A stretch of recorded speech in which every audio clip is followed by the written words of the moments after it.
Welcome back to the Secret Underground Lair. We're just continuing on with our Versaille Planter box. So we got these three sides attached to our legs. This is just a dry fit, so they're just screwed in. Just going to attach the fourth side and then consider what we're doing for the bottom of that and how we'll get that sitting in. And then finally we're going to work on the cross pieces that'll go on each of the sides. So that will be today's adventure.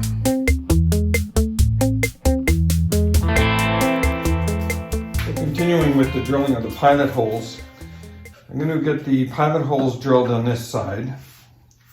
The three holes here. I'm going to put in one screw.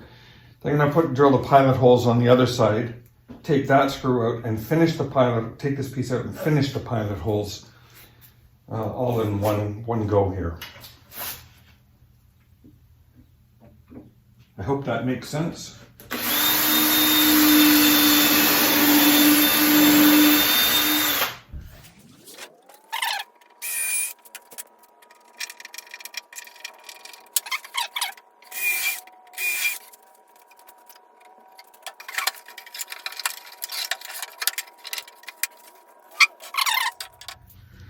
So I have a little piece of wood here that is just the right thickness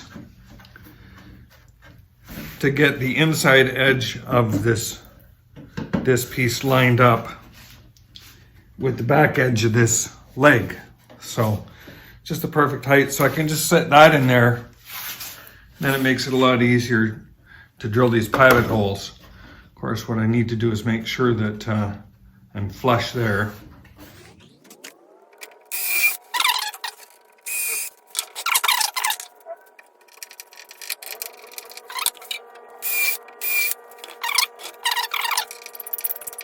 So the previous operation that I did, just marking where the holes are, just gave me little indents where these pilot holes are supposed to be. So now I'll just use the drill and put them in deeper.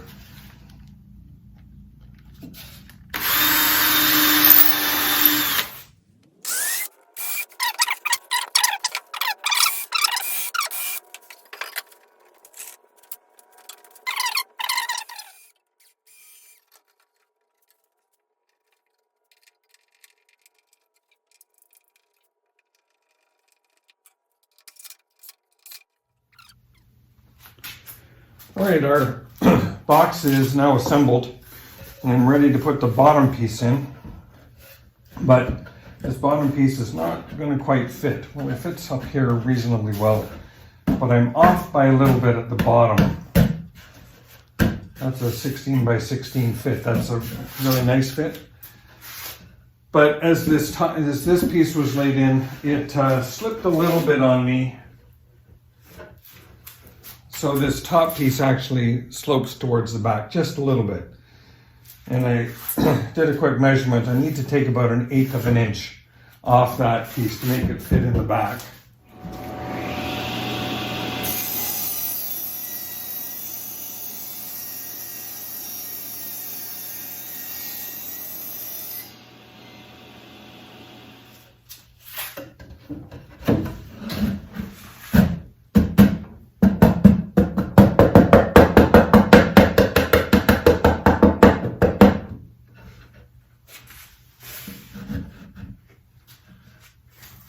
That's fitting exactly how I want it to fit.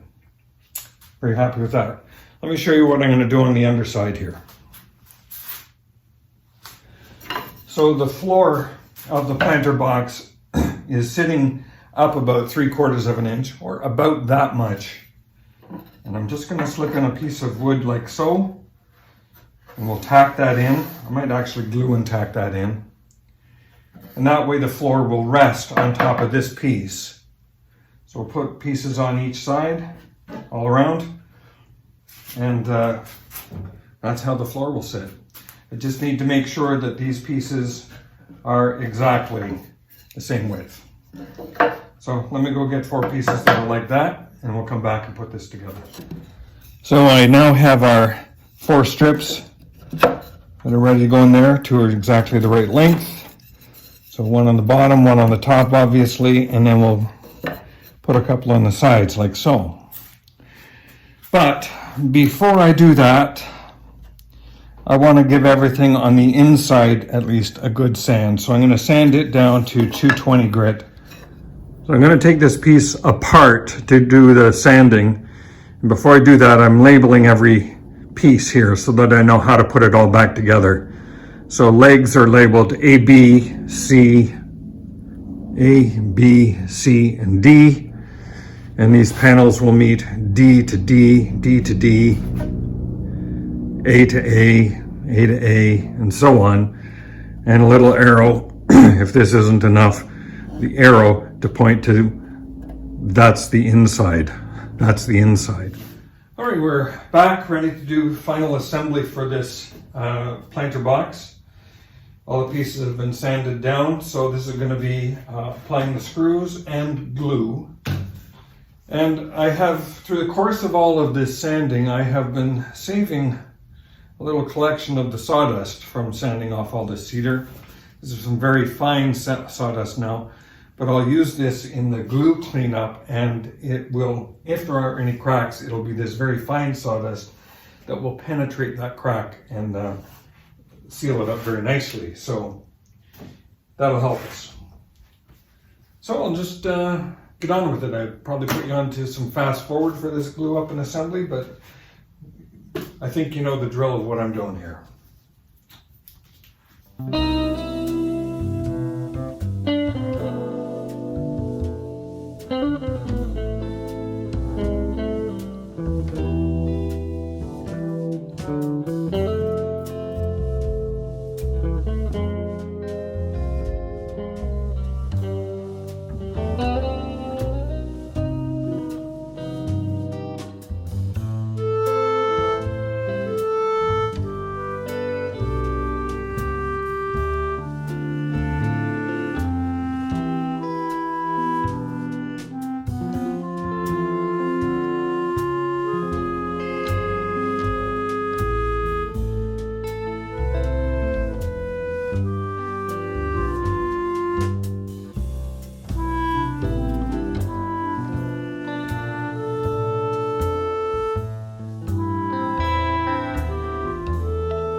So that's the basic planter done. The next thing I'm going to be doing is cutting the plugs for these holes. Then we'll worry about the top flange, and then finally, well, not quite finally, we'll do the X's and the bits on the bottom to keep the bottom from falling out. So start with plugs. I got my first little test plug cut. Didn't come out quite as nicely as I wanted, but it'll work.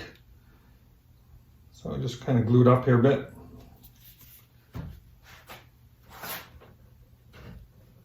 Put it in here. I'm going to tap that in.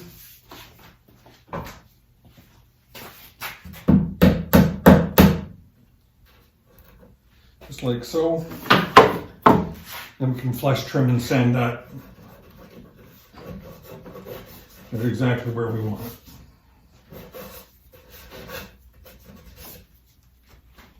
The hole disappears. So, 23 more to go.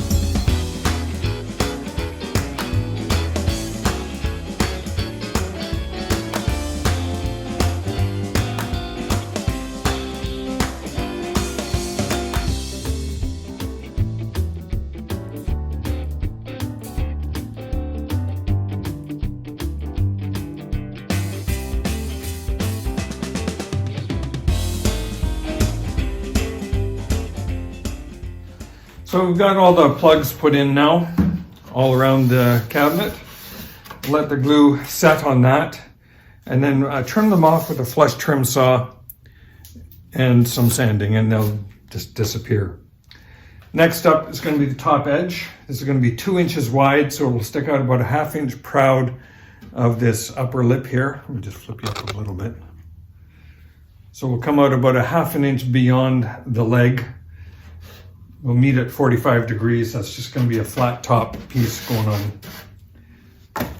on the top. So first I'm going to thin down some of the material. I'm going to make the top a little bit thinner than the sides is.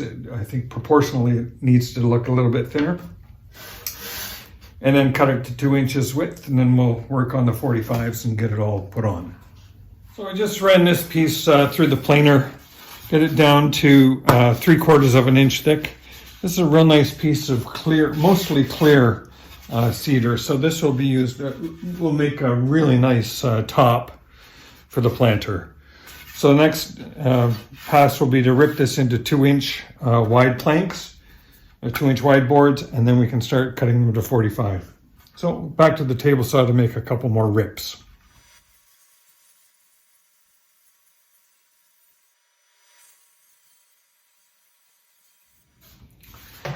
All right, we got our top pieces there. It's a really nice, nice looking cedar. This will be very totally clear. A couple knots on this side, but maybe flipping it this way will be a little bit better. Okay, ready to make the top. First, bite of lunch. I'm just now inserting the bottom, call it the floor support, in the cabinet. I've done 3 sides, so this is the last one.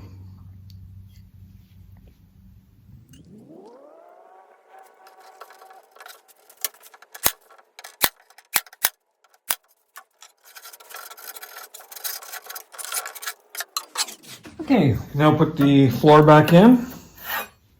And regarding our little plugs that we put in, just using my flush trim.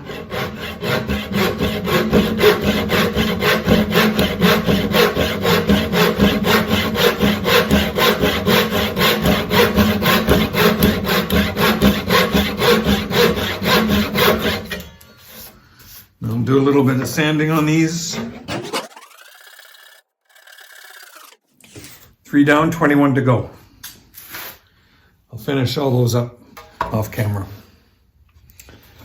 Okay, just finished up cutting off all of the plugs. So I'm going to do some sanding on this before I put on the top, just because it's a little bit tight getting up in here. And I'd rather have the ability to sand all that without any encumbrance before putting on the top part. So we're now onto the top of the cabinet, and this is the wood that we cut the other day on our last segment there, and videoed it down, or sorry, narrowed it down to 3/4 of an inch and 2 inches wide. I cut a 45 degree on this end of it just to kind of get my first cut and understand where I want to make that mark. So I'm just laying it on the top here and then marking with the pencil the edge there, that corner, inside edge. Now I can cut this off at 45 degrees. We have our first piece and we'll just kind of keep going around from there. So let's take this over to the box and see how these two corners will line up.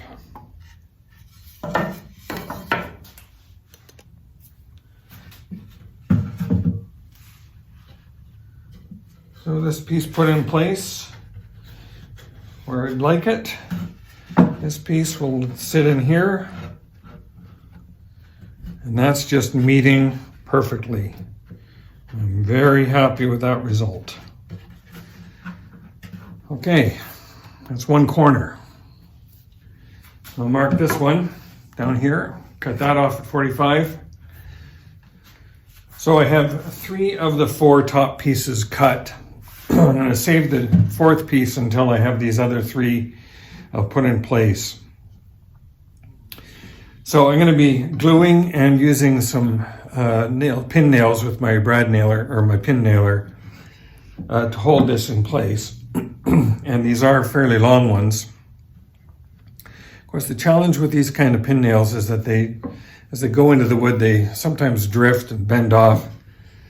So one of the tricks I have learned, or at least I understand, don't know how good I am at this, is that the nails will tend to bend in the direction where they are thinner. So if you imagine that I'm putting the nail in this way, the drift would tend to be like so, out this way, in parallel to the orientation of the nails themselves. So if I were to orient the nailer this way, then the nail would have a tendency to drift out the side or drift out the front, the inside or the outside. If I orient it this way, then the nails, if they're going to drift, they will drift into the wood. That's the theory. Let's see if it works.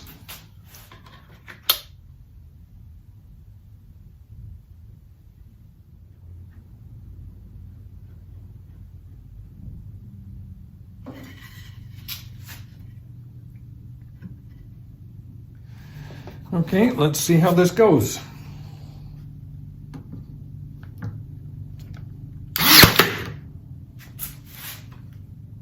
That one's good. I'm sorry that I'm blocking the view a lot, but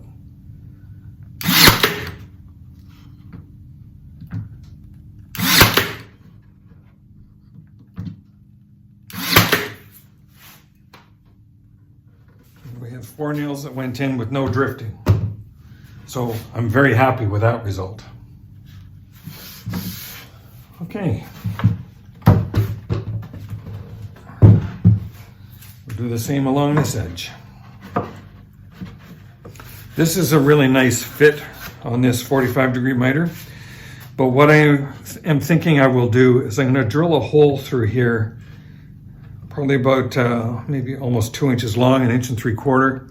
I'm going to run a dowel in there just to kind of keep these 2 ends from drifting apart. And of course, we'll sand that flush.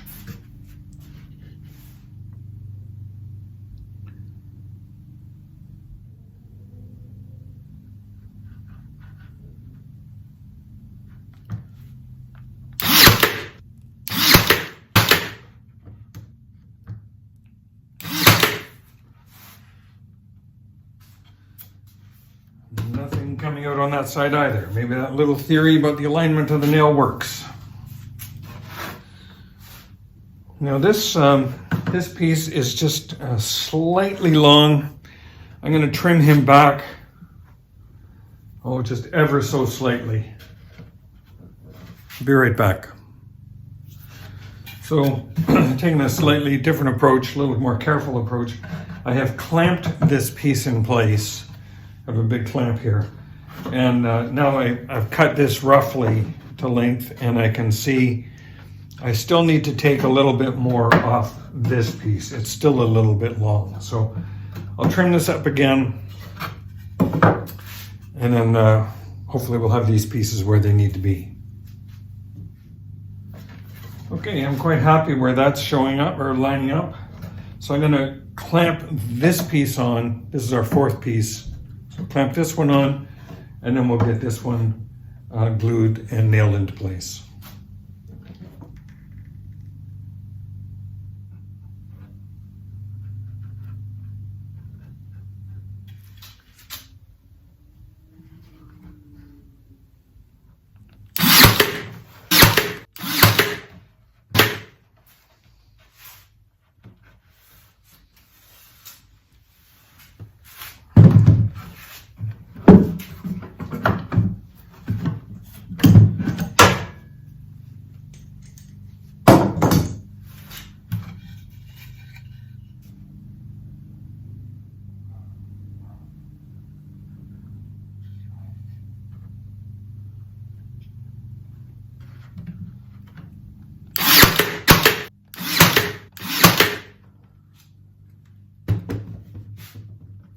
All right, I am quite happy with that,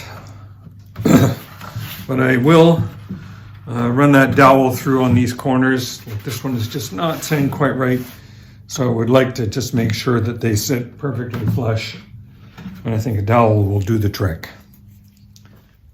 So first step is just clamping to make sure the top and bottom are even. Now I'm just going to drill through here.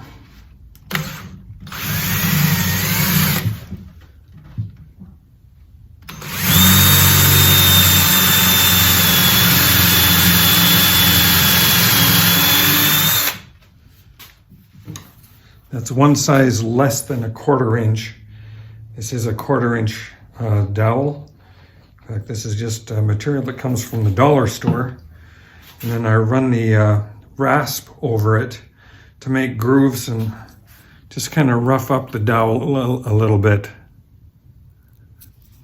so that the glue has something to stick to.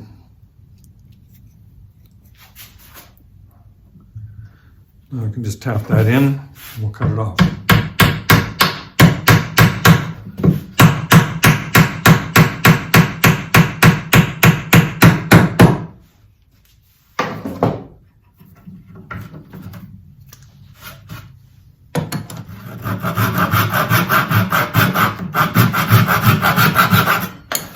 We'll do a little bit of sanding on that. You'll never know it was there. All right, so we're now ready to put on our X pieces. So there will be a piece across the bottom like that, and a piece across the top like that, and then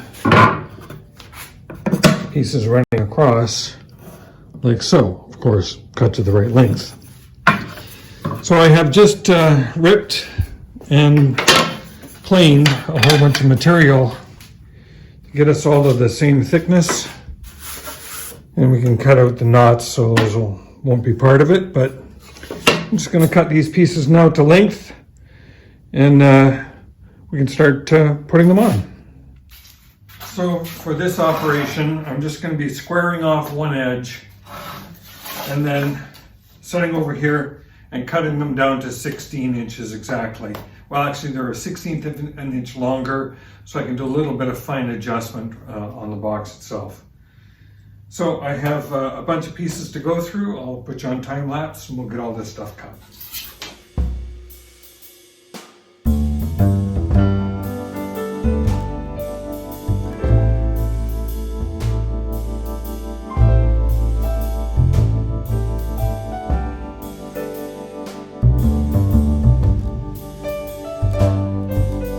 So out of that operation, I got a couple extra boards. I was able to get 3 out of each one of those slats rather than 2 that I anticipated.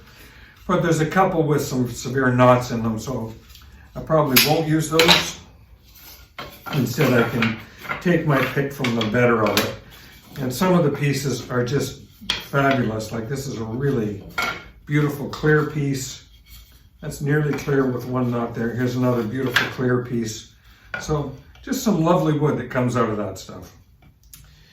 All right, now we're ready to put some on our box. So go back over there and tack this on.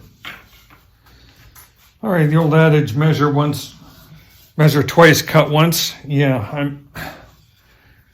they're about that much too short.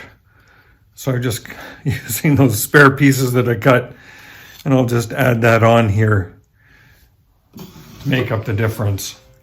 Well, that's kind of silly.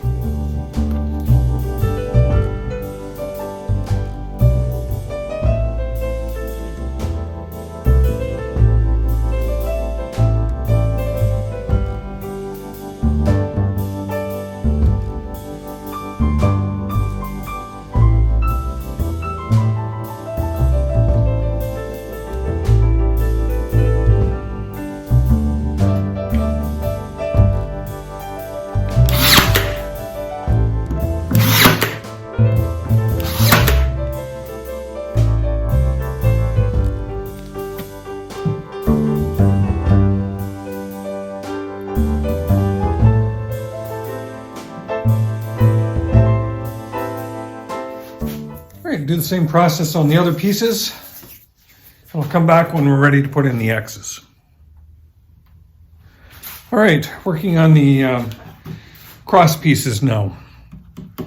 And these are a little bit more complicated than they could be. I could make them a little simpler, but what I have in mind for the design, I'll show you what we've got here. Let me bring you a little closer. So it would be fairly easy just to make a single cut kind of across here and have the this cross piece just meet flush with this piece. But that's not what I want. What I'm going for is an angle so that it actually meets partially on this side and partially on this side. It makes it a little bit more complicated because that's two angles to try and get, and the two angles are slightly different. This angle is a little steeper than this angle. But what I'll be doing is cutting the piece to rough length, and then as I did on this particular join here, I'm just going to use my benchtop belt sander and just kind of nibble up to get that angle right.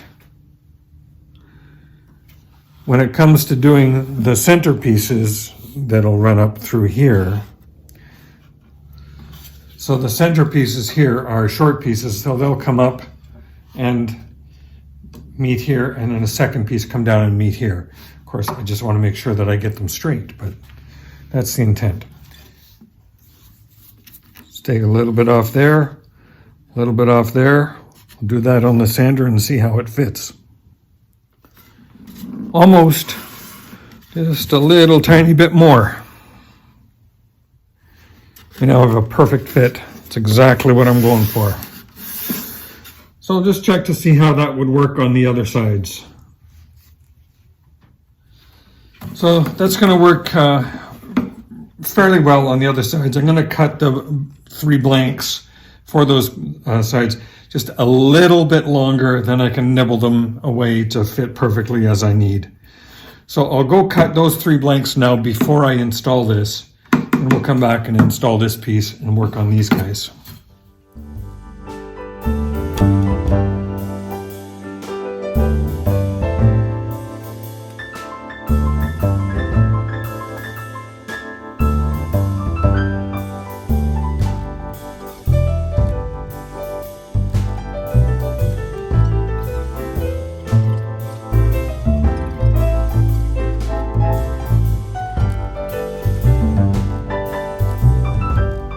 And I am just using the belt sander to do that.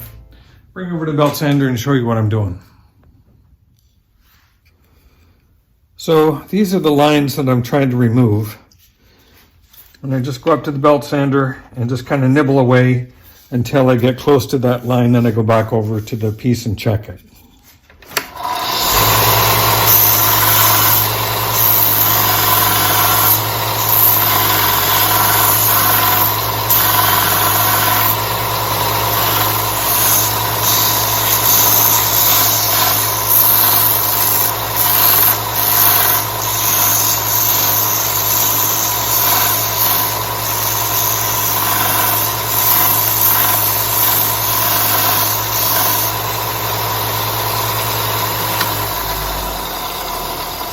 So that's meeting about where I want it to meet. That's a good point. Let's go back to the piece and see how that fits. So that's fitting fairly well. I'm okay with that, which means now I just need to work on this angle down here. So again, I'll make a rough cut and then we'll nibble up to it on the bandsaw. And here we are, got that piece in. And that really is just going literally a 32nd of an inch at a time. Practically the width of the pencil lead. So let's glue that in place and we'll have one side done.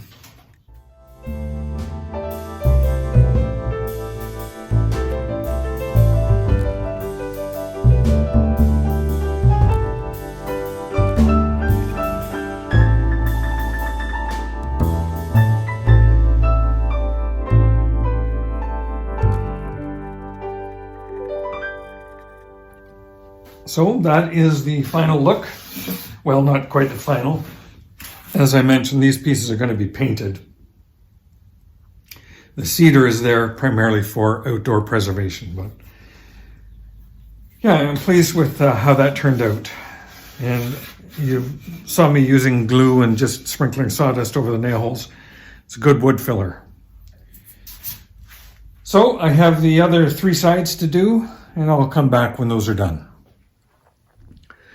And there is our planter box, the Versaille Planter box, complete.